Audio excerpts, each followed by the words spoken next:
दोस्तों इस बार रक्षाबंधन की तारीख को लेकर लोग असमंजस में हैं। तो आज हम इस वीडियो में आपको बताएंगे कि इस वर्ष रक्षाबंधन का त्योहार किस दिन मनाया जाएगा, शास्त्रों के अनुसार क्या योग होगा, बताएंगे तिथि का समय और त्योहार से जुड़ी मान्यताओं के बारे में, और बताएंगे किस समय रक्षाबंधन की राखी अत्यंत शुभ फलदायी होगी, क्योंकि इस दिन एक विशेष समय पर राखी बांधना बड़ा ही अनर्थकारी होता है।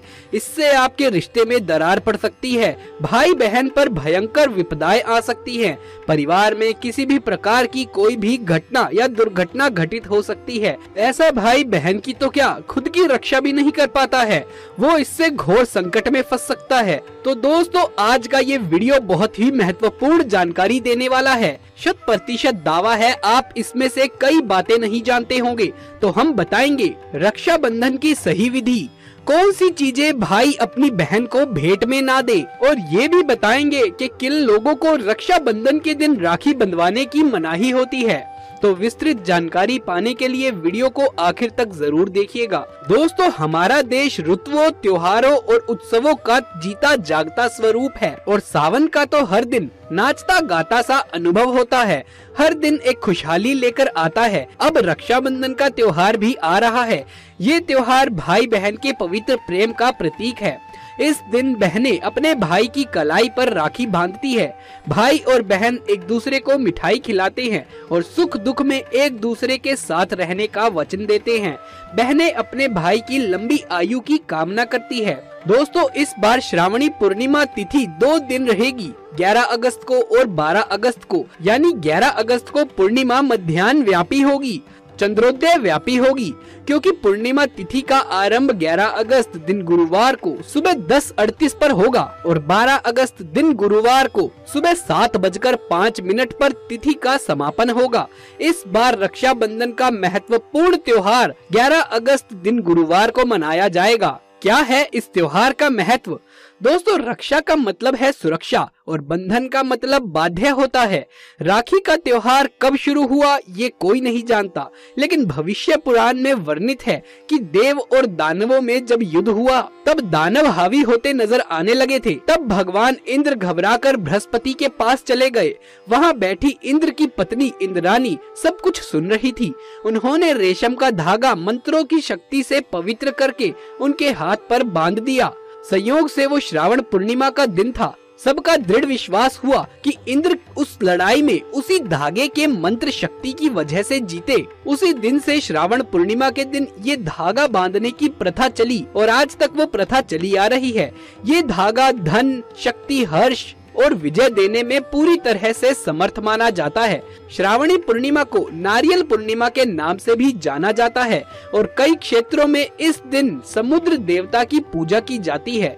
इस दिन जो यज्ञोपवीत यानी जनेऊ धारण करते हैं, ऐसे ब्राह्मण या क्षत्रिय, वैश्य आदि जो जनेऊ धारण करते हैं, वो पूरे वर्ष जाने अनजाने में हुए पाप कर्मों के प्रायश्चित के लिए श्रावण कर्म यानी यज्ञोपवीत पूजन भी संपन्न करते हैं। इस दिन सप्त ऋषि का पूजन होता है। नूतन जनेऊ धारण का क्रियाक्रम संपन्न किया जाता है।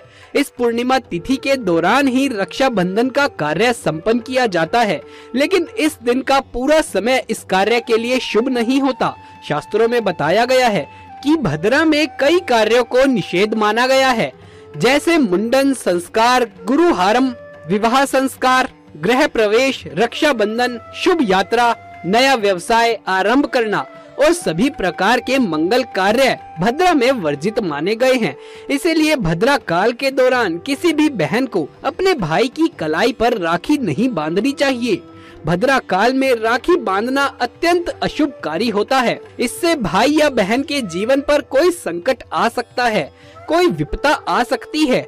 भद्रा का समय कब होगा हम आपको बताएंगे। सभी बहनें इस समय को नोट करके रखें और इसे ध्यान में रखकर भद्रा के समय में राखी बिल्कुल भी ना बांधे। दोस्तों इस बार 11 अगस्त को जैसे ही पूर्णिमा आरंभ होगी उसी समय से भद्रा काल भी लग जाएगा, जो कि रात 8:52 तक रहेगा। तो गुरुवार की रात इस समय के बाद राखी बांधने का शुभ मुहूर्त आरंभ हो जाएगा, जो कि देर रात तक चलेगा। तो रक्षाबंधन के पूरे दिन आपको राखी नहीं बांधनी है। किसी भी परिस्थिति में किसी भी कारणवश आपको पूरे दिन कभी भी राखी नहीं बांधनी है। केवल और केवल रात को 8:52 के बाद ही आपको राखी को बांधना चाहिए, अन्यथा आपके घर परिवार में कोई भी अरिष्टा ला सकता है।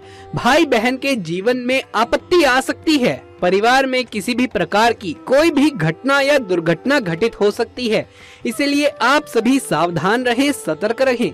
वैसे तो रक्षाबंधन आप पूर्णिमा से लेकर जन्माष्टमी तक मना सकते हैं। इस काल में भद्रा काल छोड़कर कभी भी आप राखी बांध सकते हैं, उसका कोई दोष नहीं लगता।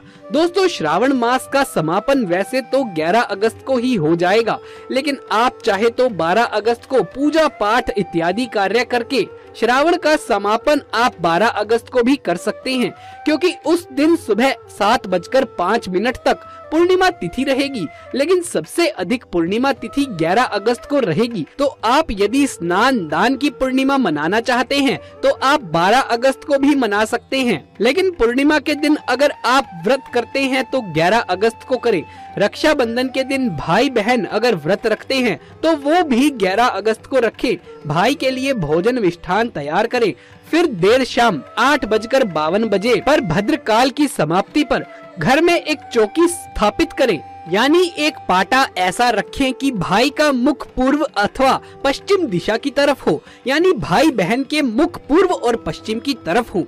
ध्यान रखें, राखी बांधते समय बहनें सिर पर पल्लू ओढ़ ले या दुपट्टा ले ले और भाई सिर को ढक ले। पुराने जमाने में भाई जब राखी बंधवाते थे तब सर के ऊपर टोपी धारण करते थे। अब टोपी ना हो तो आप सर के ऊपर रुमाल रख सकते हैं, कुछ नहीं हो तो आप अपना हाथ सर पर रख सकते हैं, लेकिन खुले सर से ना तो राखी बंधवानी चाहिए और ना ही बांधनी है।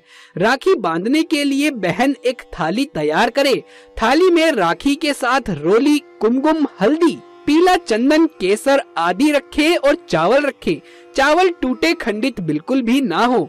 एक पानी वाला नारियल रखें। थाली में देसी घी का दीपक रखें। गोल बाती वाला दीपक आपको रखना है। साथ ही एक मिष्ठान और जल का लोटा रखें। सबसे पहले भाई के मस्तक पर बहन अंगूठे से तिलक लगाए। अगर बहन छोटी है और भाई बड़ा है तो अनामिका उंगली से भी अपने भाई को तिलक लगा सकती है। रोली में हल्दी, चंदन और केसर मिलाकर उसका तिलक भाई को लगाना है। फिर तिलक पर अक्षत लगाएं। फिर भाई के हाथ में पानी वाला नारियल रखना है। साथ ही कुछ दक्षिणा, सिक्का या रुपया रखें। फिर भाई के सीधे हाथ में राखी बांधे। ध्यान रखें कि जो राखी आप बांधते हैं उसमें आपको कम से कम 5 गांठें लगानी हैं। फिर भाई का मुंह मीठा कराएं। गुड़ मिश्री का भी मिठाई के रूप में आप उपयोग कर सकते हैं। मिठाई खिलाने के बाद दीपक से अपने भाई की आरती उतारे।